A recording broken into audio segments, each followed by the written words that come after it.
Okay, so I'm just going to jump right into it. I know somebody who is, I guess she's sort of dating. She's met a couple of people. I may have even told you guys about the person that she met prior to, but we're going to loop back into that. So anyway, she recently met somebody and everything was cool. He seemed like a nice guy, went to church, spoke a lot about God and church and how God has changed his life and so forth and so on. She was actually at some event that her company was holding and she didn't have a way back. So he was nice enough to, after he got off of work, took the time out to travel I think it was maybe 2 hours to go get her and bring her home. And just to sweeten the deal, he brought her flowers when he picked her up. They both have kids. He has one daughter and she has the same. Good conversation so far. And, everything seemed to be on the up and up. When they went out to eat, he asked if he should bring his wallet. Kind of a strange question. And she emphatically said yes. And he did pay for the meal. And, things just kept rolling along. Talked on the phone, yada, yada, yada. Okay, so fast forward. I think maybe a day or so later, they were talking on the phone or texting. And he went on to say something like, he wanted to talk to her about something. Something was on his mind. Uh-oh. So he then proceeded to tell her that he felt like she wasn't paying him enough attention. And she went on to remind him, I do have a daughter and a full-time job. I mean, we talk basically all the time. So what is the problem? And he went on to explain that I guess he texted her the day before or something like that, and she wasn't quick enough to answer. So he had an issue with that. Then he went on to say, yeah, I'm looking for a woman that is going to give me attention. I'm looking for a woman who is going to be ride or die for me no matter what. If I am broke, you're going to be there in the trenches with me. You're going to help me along. And, if I don't got it, then you got it for me. And I'm thinking to myself, ooh, are we talking marriage or what are we talking here? We're just talking about boyfriend and girlfriend?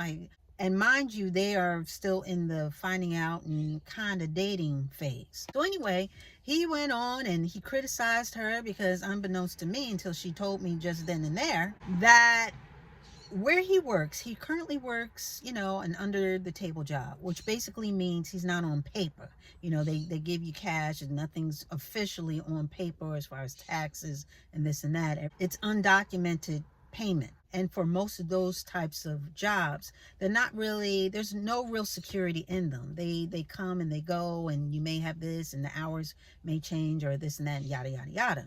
So that's sort of what he's doing right now. But he did say that he wanted to be a manager of something and, maybe do something else. So like most women do, we hear something like that and we just want to help out. And she figured she would help out and get him some leads on some other jobs. Well, he didn't like that. He said that I wanted to do it at my own pace, and I felt like you were breathing down my neck and just basically trying to run things. To which she responded, no, you told me that you wanted to do better, and I saw some things and I wanted to help you with that. But he didn't like that. He said, I want to do it at my own pace and in my own timing. Yes, I want to do better, but not right now. I don't want to make more money right now because I'm getting government assistance and that's going to mess me up.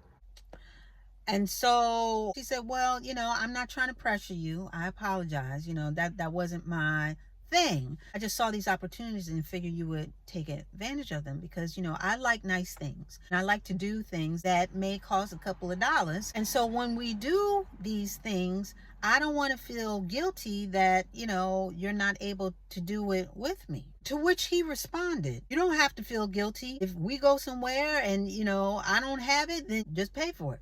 Now, y'all already know me. I think you know enough about me that when she told me this part of the story, my eyes got big. I had to literally, close my mouth, okay? But I listened. I was being a good friend, and I just listened. He said, I want someone that if I don't have it, you got me. I don't want someone who's going to say, well, you're not doing this and you're not doing that. You need to figure it out. But a good friend is going to tell you the truth. You know, if you're not doing what you should be doing, that it would be remiss of someone who actually cares about you to not let you know, hey, this needs to, you may want to check this out. You may want to do this. You may want to do that. But he didn't feel that way. So he went on and said, well, you know, this and that, and you seem really busy and you don't have time. And I know you were trying to help, but you weren't doing it the right way. And I just want someone who's going to love me unconditionally. Like no matter what I'm going through or what I have, whether I have money, whether I'm broke, whether I'm living here, whether I'm doing this or I'm doing that, or I don't want a job or this and that, so forth and so on, that she's going to be, again, ride or die, that she's going to be there with me in the trenches. And she smartly replied that, well, I hear that you want unconditional love, but love is conditional because, you know, you can love someone, but there should be some standards that if they don't meet, then that would put a strain, if not in the relationship. There has to be certain standards which both people have their needs and their wants met. Therefore, they can thrive together. So there are conditions. There are standards. There are standards and goals that should be met, lines that cannot be crossed in order to keep and thrive in a healthy relationship. But he felt like, well, no, don't dangle this in front of my face. And, you know, as far as, oh, well, you need to do better, this and that, you know, and keep such a high standard. Like that shouldn't be like part of it. It should be no matter what, we in this together. And to close it all out, he basically said, well, you know, I think that we need to, basically he was saying that we need to take a break and you just think about what I said and you let me know what you think. You can call me tomorrow, this and that. And I told her, do not call him. You got all your answers, the end. I am just like, and she agreed.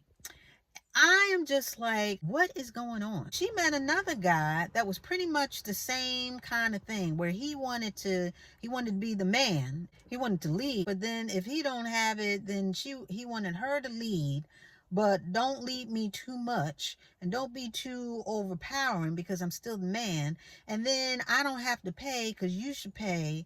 And why am I paying if you got money? No, he too, he wanted to, I think he was working an under the table job and he was getting assistance as well. He wanted to do other things, but he wasn't motivated to do it. He didn't want to do it right then and there either. So I'm just like, what is going on? Like this can't be the new of what's out there as far as dating. So I told her, I said, whatever apps you're on, you need to take them down and look at a different pool of people because this isn't it. And I said, and that doesn't make him a bad person. Okay, we're not saying that these are bad people, bad guys, but they're not good for you. They are not right. If someone's texting you, knowing you have a kid and knowing you have a job, and they say, well, you seem too busy. Yeah, you knew that when you met me. And then for this guy to be, quote unquote, a man of faith, because he said that, you know, God has brought him through a lot of stuff. And, you know, he did credit God with getting him to a certain point as far as, you know, a lot of things that have happened in his life, which is fantastic. But for you to claim God and not pull on his power, you're claiming to want certain things, but you don't have the hustle to go get it. Like I said before, you got to go to the Red Sea for it to be parted. For God to do things in your life and for you to claim that he's all this in your life and this and that, you got to show up for him to do his part. What is up with people wanting others to sign up for struggle love? I understand, hey, you know, if I go through some things and, you know, so forth and so on, you know, I want someone who's going to be there for me and see me through. I understand that, especially if you're married. You're looking for somebody who's just not there for the moment. I get that. But there should be an expectation of expiration as far as the whole struggle thing. There should be an end date. How long are we struggling? What are we struggling with? We're struggling with addiction. We're struggling with, you know, money or this and that. You're trying to get to another job, a different career. It depends on the struggle and how long the struggle is. What is the end date? What is the plan? If we have a plan together so that the struggle comes to an end, then I'm all for it. But if you're just struggling and you just expect somebody to just to struggle with you, especially financially, I don't know a lot of people, women or men, who are of the ilk that would sign up for something like that. Especially if you got lots on the ball. You got your own timeline. You're trying to jive it with somebody else's timeline. And there should be movement. There should be movement. Again, I think it goes back to arrested development. A lot of people get to a certain point and then they get comfortable. He's talking about being on assistance. A lot of people get comfortable on assistance and they live just enough. They have just enough to get by with all of these things on the list as far as what they want from a woman, and what they want out of a relationship and this and that.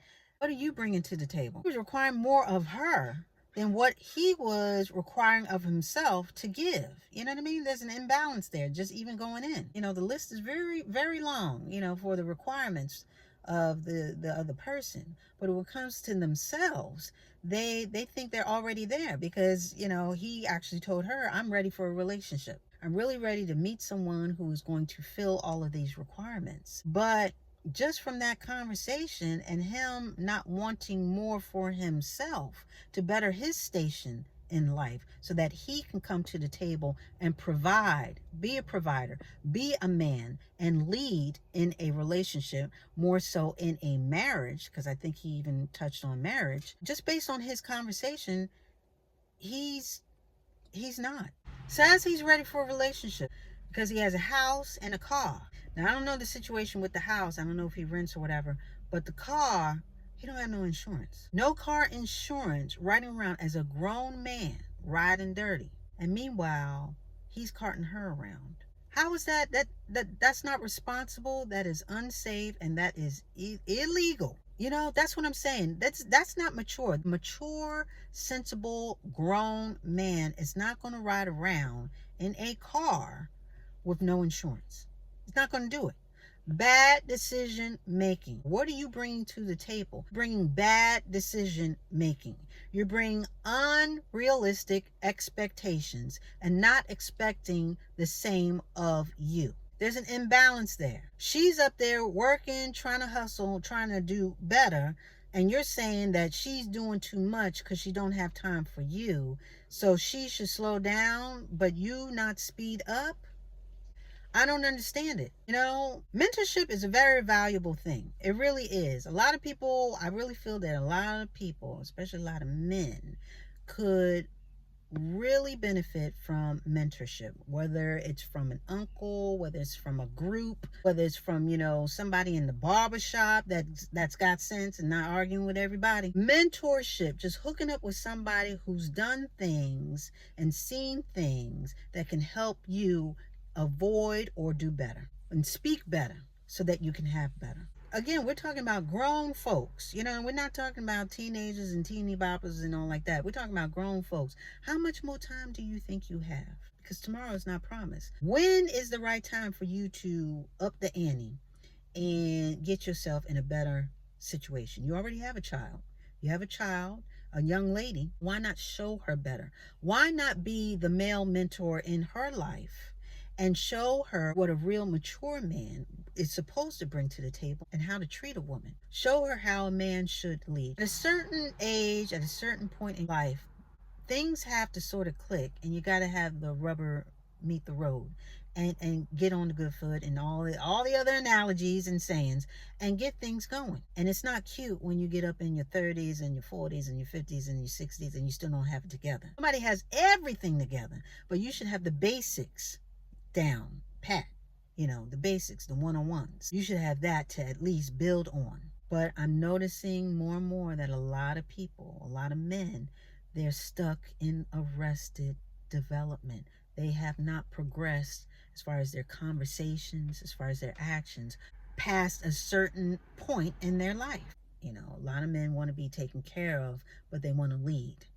You can't have both. You can't have both. And I don't know one woman alive, and maybe they're out there, and y'all let me know, but I don't know one woman alive that's going to open-eyed sign up for a struggle love with no expectation of expiration. I don't know anybody. No smart woman. I'll say it like that. Yes, I'm going to say that. This is 2025. We're about to be 2026. Who's signing up for Struggle Love? I have no idea. But I tell you what, that is not on my bingo card ever. And that's all I got to say about that. That's it. And with that, we are going to put a button on it.